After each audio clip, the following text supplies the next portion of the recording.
een warm dag gaan Zara 'n appelboom sien.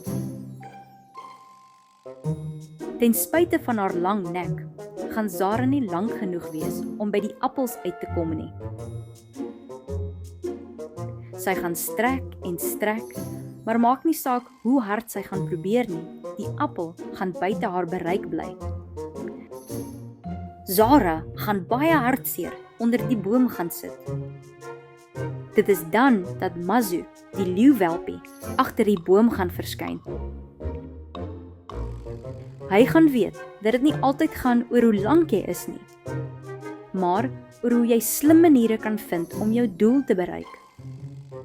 Hy gaan 'n hoop klippe naby sien en gaan wys daarheen. Zara gaan 'n blink idee kry. Sy gaan die klippe versigtig een vir een pak en gaan 'n paar trappe bou om op te staan. Zara gaan bo op die klippe staan, haar nek strek en sy gaan uiteindelik die appel bereik.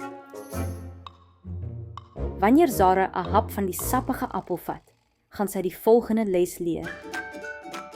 Dit gaan nie oor jou lengte nie, maar oor hoe jy slim maniere kan vind om jou doel te bereik.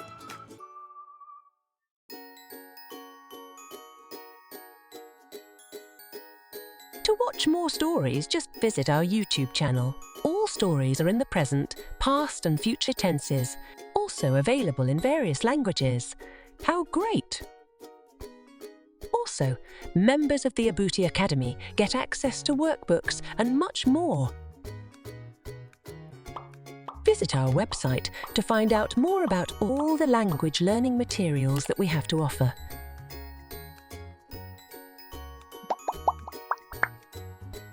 www.abutisyllabus.com